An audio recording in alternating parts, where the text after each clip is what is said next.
दोस्तों नमस्कार। दोस्तों ये दुनिया सभी के लिए एक समान बिल्कुल नहीं है। जो भी पॉलिसी बनती है, जो भी बजट बनता है, जो भी नियम कायदे बनते हैं, किसी भी देश के भीतर में जो रूल ऑफ लॉ होता है, यह सब कुछ रईसों के लिए होता है। यह कोई बताने की जरूरत नहीं। और दुनिया पर जो राज करते हैं वो रईस देश क्यों करते हैं यह भी बताने की जरूरत नहीं है। लेकिन आज इस बात का जिक्र इसलिए जरूरी है क्योंकि इस किताब के भीतर का एक पन्ना जो सबसे बड़ा पन्ना तब्दील होते चला जा रहा है वो दुनिया के सबसे बड़े लोकतांत्रिक देश भारत का है, जहां की जनसंख्या आने वाले 3-4 वर्षों में दुनिया में सबसे ज्यादा हो जाएगी। हम लोग चीन से भी आगे निकल जाएंगे।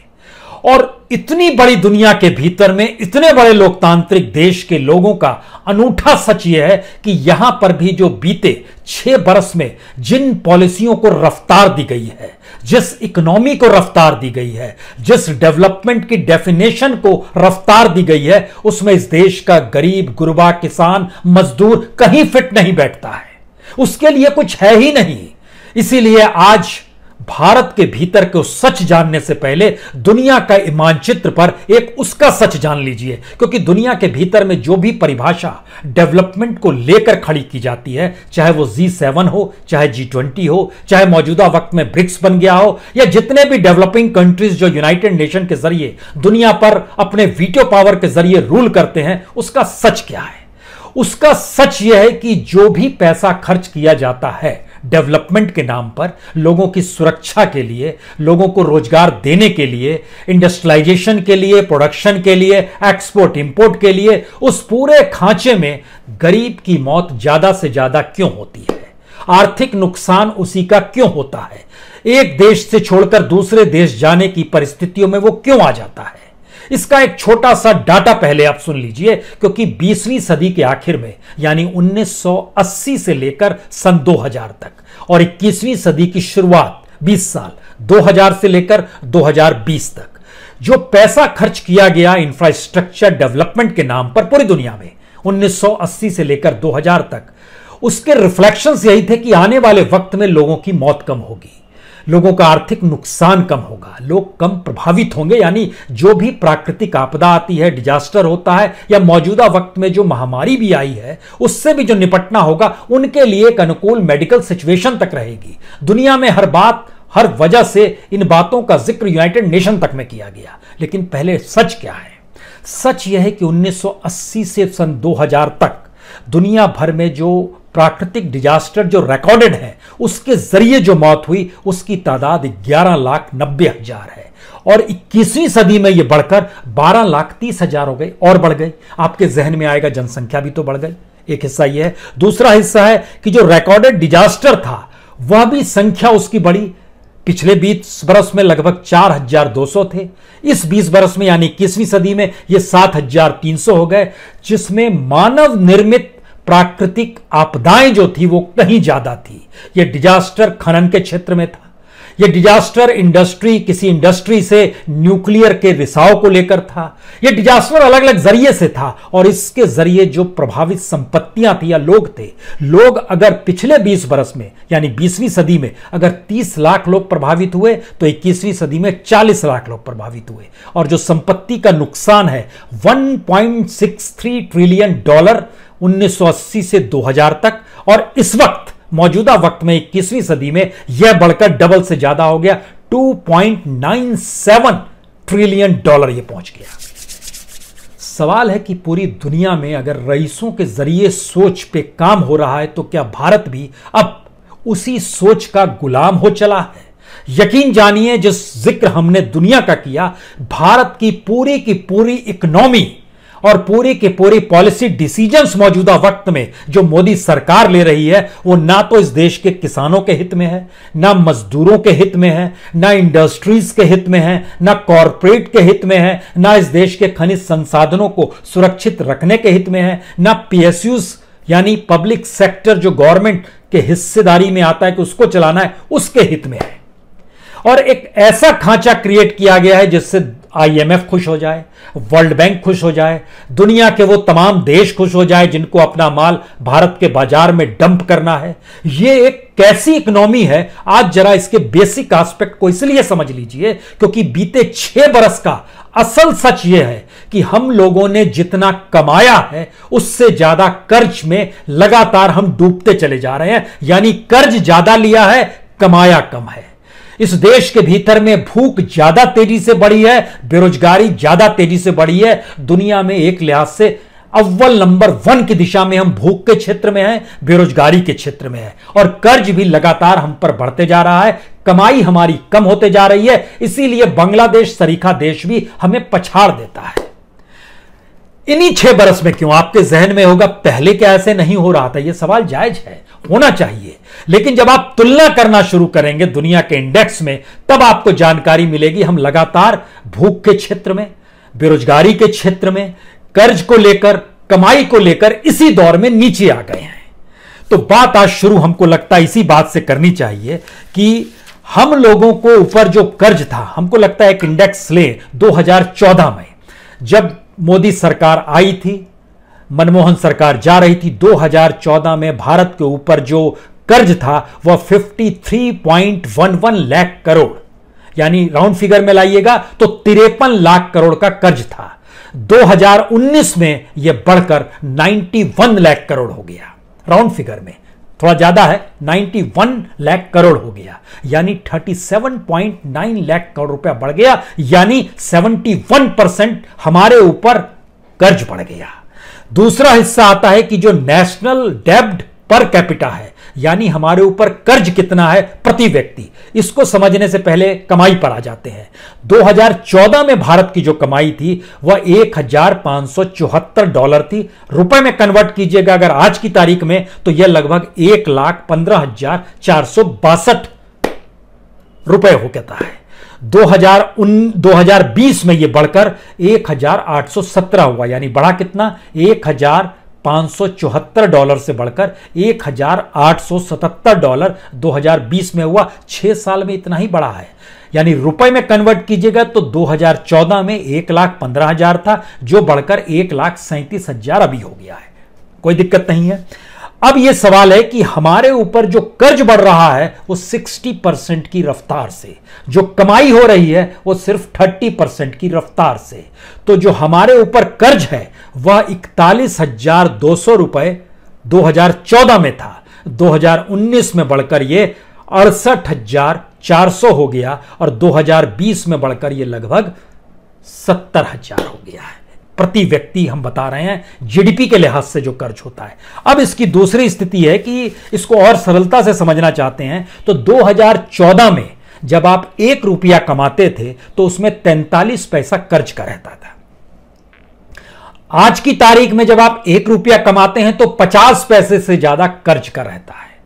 यानी हमारी कमाई इस देश के भीतर में जो जीडीपी के लिहाज से है, जिसको हम लोग 5 ट्रिलियन का जिक्र बार बार इसलिए कर देते हैं क्योंकि यह बहुत बड़ा सपना दिखा दिया गया, और उस सपने के अनुकूल हमारी इकोनॉमिक पॉलिसी काम नहीं कर रही थी। हमें सपना दिखाकर किस तरीके से इमोशनली एक्सप्लॉइट किया जाता है, उसके लिए किसान मजदूर की स्थिति आज देखनी होगी और आत्मनिर्भरता के नारे को भी समझना होगा आपको। अगर इतनी कमाई है तो हमारा जो नेशनल जीडीपी है, यानी जीडीपी के ऊपर जो नेशनल डेब्ट है, कर्ज जो है, वो अगर 2010 में चले जाइएगा तो 65% था, 2019 में यह 69% हो गया और 2020 में बढ़कर 71% हो चला है। यह हमारे ऊपर नेशनल कर्ज है जो जीडीपी के अनुकूल की परिस्थितियां, यह एक पहला सच है जो बड़ी परिस्थिति में आपको ले जाता है कि अगर हमारे देश की ही कमाई कम है, कर्ज ज्यादा है, तो हम पैसा किससे ले रहे हैं? जाहिर है पैसा लेंगे आईएमएफ से लेंगे, वर्ल्ड बैंक से लेंगे, और जब आईएमएफ और वर्ल्ड बैंक से पैसा लेंगे तो उन्हीं की जुबान कहेंगे। इस देश के भीतर में इसी दौर में किसान को लेकर विधेयक आया। दुनिया भर के तौर पर भारत को जिस रूप में देखा जा रहा है उसमें कहा जाता है कि भारत में अब ओपन मार्केट हो रहा है, किसानों के लिए ओपन परिस्थितियां खोली जा रही है। आईएमएफ ने भी ढोल बजाकर कहा, क्या शानदार काम किया है प्राइम मिनिस्टर मोदी ने, किसानों को अब फ्री मार्केट दे दिया है। एमएसपी तो दूर की गोटी है, जितने मन चाहे में उतना बेच दें। और औसत इस दौर का निकल कर आया कि इस देश में एमएसपी जो पिछले साल तक 6% बिक जाती थी, वो इस बरस अभी तक 2% भी नहीं बिकी है। यानी एमएसपी किसी को मिल नहीं पा रही है, उससे भी कम कीमत में देना पड़ रहा है। लेकिन प्रधानमंत्री यूनाइटेड नेशन के भाषण में कह गए कि दरअसल हमने इस चीजों को, बाजार को खोल दिया है, किसान और मजदूरों को लाभ होगा। सवाल उस समय जहन में आया, क्या प्रधानमंत्री के इकोनॉमिस्ट इस बात का जिक्र करते हैं कि आप ये जाके कह दीजिए, या फिर बात कुछ और है। दरअसल भारत जिस तरह कर्ज में डूबता चला जा रहा है, इसका एक इंटरव्यू आया। ये सीईओ है इंडियन इंटरनेशनल मॉनेटरी फंड के, आईएमएफ की, और इनके तरफ से जिस बात की, ये गीता गोपीनाथ है, इनका जो इंटरव्यू अलग अलग जगहों पर आया, हमको लगा देश का सबसे बड़ा अखबार जो है इकोनॉमिक टाइम्स है, उसमें देखिए इंटरव्यू जो छपा वो क्या कह रहा है। वो बहुत साफ तौर पर कह रहा है कि जो खेती यानी कृषि से जुड़े विधेयक थे वो सही डायरेक्शन में है, मजदूरों को लेकर जो अब हायर फायर की स्थिति लाई जा रही है वो सही डायरेक्शन में है। बहुत खुले तौर पर इस इंटरव्यू में क्या जिक्र किया गया है, इन्हीं बातों का जिक्र प्रधानमंत्री भी करते हैं, इन्हीं बातों का जिक्र देश की सरकार करती है, फाइनेंस मिनिस्टर करते हैं, एग्रीकल्चर मिनिस्टर करते हैं, कॉमर्स मिनिस्टर करते हैं। आप क्या कहेंगे? क्योंकि इस इंटरव्यू के भीतर में बहुत साफ तौर पर 2-3 जानकारियां दी गई हैं जो आपको इसलिए जानना चाहिए क्योंकि कोई मतलब नहीं है कि एक लहजे में हम लोग कॉम्पिटेटिव मार्केट में किसानों को धकेल दें, कॉम्पिटेटिव मार्केट में मजदूरों को ढकेल दें, उस कॉम्पिटेटिव मार्केट में जहां पर मजदूरों की तादाद ज्यादा होगी और जो मजदूरी के लिए ले जाएगा वह न्यूनतम मजदूरी भी नहीं देगा, कम में देगा। यह है रिफॉर्म। जो किसान है उसको एमएसपी भी नहीं मिलेगा, उससे भी कम मिलेगा, यानी खाद्यान्न जो उपजाता है उसकी कीमत भी उसे नहीं मिल पाएगी। यह है इस देश की इकोनॉमिक रिफॉर्म की स्थिति। और जिस आत्मनिर्भरता की दिशा का जिक्र किया गया है, हमको लगता है उसका सच भी इसलिए जानना चाहिए क्योंकि इस इंटरव्यू में और तमाम जगहों पर आईएमएफ ने बहुत साफ तौर पर कहा कि दरअसल भारत जो है अब आत्मनिर्भरता का जब जिक्र करता है तो वो अपने माल को बनाए, लेकिन उसको समझना होगा कि ये ग्लोबल बिजनेस भी होता है और ग्लोबल बिजनेस में आपके यहां कुछ लोग एक्सपोर्ट करेंगे, कुछ आपके यहां से इंपोर्ट किया जाएगा, आपके यहां भेजा जाएगा, कुछ यहां से बाहर जाएगा। तो इस साइकिल में तो आपको जाना ही होगा। और उस सच उसका यह है जो खास तौर से गीता गोपीनाथ जो भारतीय मूल की है, उन्होंने जो जानकारी दी, उसने बोला कि किसानों को लेकर दिशा सही है, मजदूरों को लेकर दिशा सही है। प्राइम मिनिस्टर भी यही कहते हैं, गवर्नमेंट भी यही कहते हैं। आत्मनिर्भरता को लेकर कहा कि जो ग्लोबल बिजनेस है उसमें भारत को जाना ही होगा और जो सप्लाई चेन है दुनिया की उसमें भारत को हिस्सेदारी करनी ही पड़ेगी। और तब उसके भीतर का सच यह है कि भारत के भीतर में जितना माल इंपोर्ट होता है और जितना माल एक्सपोर्ट होता है, ये एक चेक एंड बैलेंस होता है जो आपकी इकोनॉमी को बढ़ाता है। मौजूदा वक्त में अगर भारत की इस महामारी के दौर को भी छोड़ दीजिए और हम आपको अगर 1 साल पहले ले जाएं, 2019 की परिस्थिति से ले जाएं, तो आपको जानकर हैरत होगी कि भारत ने अपने तौर पर जितना माल बाहर भेजा और बाहर से जितना माल आ रहा था, ये जो इकोनॉमी थी ये डिरेल्ड 2018 से ही हो गई थी और स्थिति नाजुक होती चली जा रही थी। और महामारी के दौर में, यानी इस दौर में जो अप्रैल से शुरू हुआ है जिसमें सारी चीज लॉकडाउन रही, एक्सपोर्ट इंपोर्ट रुक गया, उस दौर में कॉम्पिटिटिवली भारत की स्थिति अच्छी इसलिए हो गई क्योंकि दुनिया का माल जो भारत में आ रहा था वो रुक गया और भारत का जो माल बाहर जा रहा था वह भी कम हुआ, लेकिन कुछ कुछ जा रहा है, इंजीनियरिंग का सामान खास तौर से जा रहा है। तो इसका असर क्या है जरा ये समझ लीजिए, तो अब आपके सामने क्लियर हो जाएगा कि ये देश में सरकार जिसे आप चुनते हैं वो चला रही है या इंटरनेशनल फर्म्स चला रही है जिसमें आईएमएफ और वर्ल्ड बैंक की पॉलिसी है, क्योंकि पैसा कर्ज तो हमको वहीं से लेना है। और इस देश के भीतर में जो सरकारी खजाने में जो विदेशी करेंसी जमा है ना, जिसका जिक्र सरकार बार बार करती है, उससे ज्यादा कर्ज हम लोगों के ऊपर हो चला है। यानी वो सारा पैसा दे भी दिया जाए तो भी कर्ज खत्म नहीं होगा, एक ऐसी स्थिति आ रही है। लेकिन हमारे पास पैसा लगातार रिकॉर्ड जमा होते चला जा रहा है और रिकॉर्ड पैसा जमा होने का मतलब ये होता है कि आप दुनिया के बाजार से ट्रांजैक्शन इस दौर में कम कर चुके हैं, हो नहीं पा रहा है, बंद है, चाहे वो पेट्रोल हो, चाहे कोई भी चीज जो दुनिया से आती थी और आपका जो इंटरेक्शन होना था वो थम गया है। इसीलिए आपके पास डॉलर्स पड़े हुए हैं। आप जब साइकिल में जाएंगे तो वो डॉलर कम होने शुरू हो जाएंगे। तो ये अच्छी बात नहीं है इकोनॉमी के लिए। लेकिन फिर भी हमको लगता है एक टारगेट लेना चाहिए अप्रैल 2019 से। आप लीजिए अप्रैल 2019 में जो बिलियन डॉलर जो माइनस में भारत का जा रहा था वो 15.33 बिलियन डॉलर, यह हमारा एक्सपोर्ट इंपोर्ट मिलाकर जो ये नेगेटिविटी थी, जो एक्सपोर्ट की नेगेटिविटी थी, और ये नेगेटिविटी लगातार कंटिन्यू करती है। और इस महामारी से पहले यानी अगर आप मार्च तक आ जाते हैं तो मार्च तक भारत के भीतर में जो नेगेटिविटी थी वो एवरेज -11 बिलियन डॉलर की थी। इस दौर में वो कम हो गई, महामारी के दौर में -9.2% इस साल में आ गई 20 में, और सिर्फ अगर इस दौर में आइएगा तो वो -4.5 पे आ गई। इसका मतलब क्या है? इसका मतलब है कि इकोनॉमी जब पूरी दुनिया की चल रही थी तब भी हम एक्सपोर्ट इंपोर्ट का जो बिजनेस था उसमें बहुत पीछे आ गए थे। इस दौर में तो स्थिति और नाजुक हो गई है, लेकिन हमको अखबारों में हेडलाइंस मिल जाएगी, इस बीच में इतना इंपोर्ट हमने किया, एक्सपोर्ट इतना कर दिया, 6% एक्सपोर्ट राइज कर गया, ये सारी चीजें बताई जाती है। जैसे अप्रैल से सितंबर तक इस साल अगर लीजिएगा तो एक्सपोर्ट हमारा लगभग 21.3% नीचे गया है अप्रैल से सितंबर के बीच। इंपोर्ट जो है इसी अप्रैल से सितंबर के बीच में 40% नीचे गया है। यानी अगर दोनों को मिला दीजिएगा तो ये लगभग 273 बिलियन डॉलर ये बनता है। इतना नुकसान हुआ है। 125 बिलियन डॉलर एक्सपोर्ट में और इंपोर्ट में 148 बिलियन डॉलर ये हमको नुकसान हुआ है। यानी दोनों को मिला के जब ट्रेड डेफिसिट निकालिएगा आप तो जो इंपोर्ट के जरिए आपकी कमाई हुई है उसको आप जोड़ लेते हैं और उसमें से एक्सपोर्ट के जरिए जो घाटा हुआ है उसको आप माइनस कर देते हैं। इन दोनों को मिलाते हैं तो 23.4 बिलियन डॉलर का आप घाटा दिखलाते हैं। यानी यह भी बुक ठीक करने की स्थिति है। लेकिन फिर वही सवाल, इस देश को चला कौन रहा है, पॉलिसी बना कौन रहा है? और उन पॉलिसीज को बनाने के बाद जो सरकार पार्लियामेंट से लेकर यूनाइटेड नेशन तक और किसी भी चुनावी रैली से लेकर गाहे बगाहे मन की बात में जो ताल ठोकती है, उसके पीछे की सोच और वो जो शब्द हैं, वो शब्द मेल कैसे खा जाते हैं आईएमएफ से, वो मेल कैसे खा जाते हैं इसी दौर में वर्ल्ड बैंक से, क्योंकि उन्हीं से पैसा लेना है, उन्हीं की बात कहनी है। ये वही बीजेपी है जो एक वक्त पश्चिमीकरण का विरोध करती थी। ये वही बीजेपी है जो एक वक्त आईएमएफ और वर्ल्ड बैंक और डंकल, याद कीजिए किसानों को लेकर जो कानून बना था, उसका विरोध करती है। ये सारी चीजों का विरोध करते करते इतनी अनुकूल हो जाएगी, ये किसने सोचा होगा? जाहिर है किसी ने नहीं सोचा होगा। इसीलिए ध्यान दीजिए कि किसी भी क्षेत्र में मौजूदा सरकार अगर आरएसएस से निकली हुई है तो आरएसएस के भीतर के जो ऑर्गेनाइजेशंस हैं वह भी कुछ भी कर पाने की स्थिति में क्यों नहीं है, जबकि उनकी पूरी फिलॉसफी जो जन्म के साथ है, चाहे वो किसान संघ की हो जो कि 1978 में बनी, चाहे वो भारतीय मजदूर संघ की हो जो 1955 में बनी, चाहे स्वदेशी जागरण मंच की हो जो 1991 में बनी, चाहे विश्व हिंदू परिषद की धर्म के नाम पर ही क्यों ना हो, या फिर जो वनवासी कल्याण आश्रम जो 1952 में आदिवासियों के लिए बनाया गया था।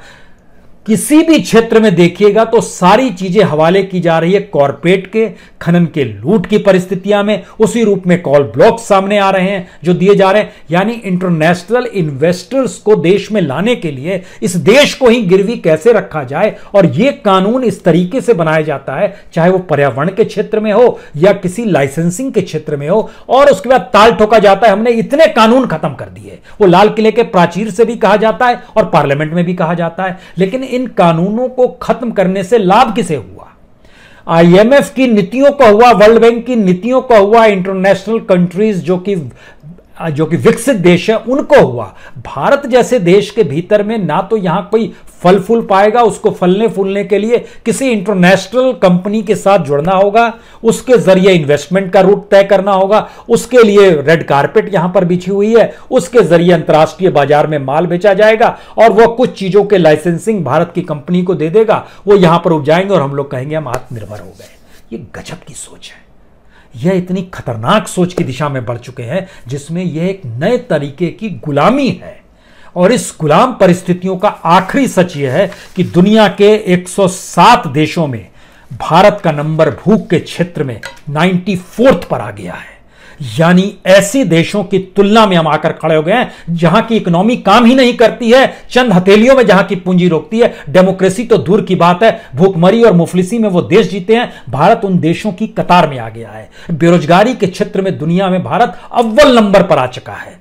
तो यह स्थिति पूरी दुनिया के सामने भारत की बन रही है। लेकिन हम यहां पर खुश हैं क्या? और खुश इस हद तक हैं कि इस डेमोक्रेसी को हम ही ने तो खड़ा किया है, हमने ही तो चुना है। यह कोई नहीं जान पा रहा है कि जिसे हमने चुना है वो दरअसल किसी और की उंगलियों के सहारे नाच रहा है, क्योंकि उसके जहन में वो पॉलिसीज ही नहीं है, इस देश की धारणा ही नहीं है कि वाकई स्वावलंबन कोई चीज होती है।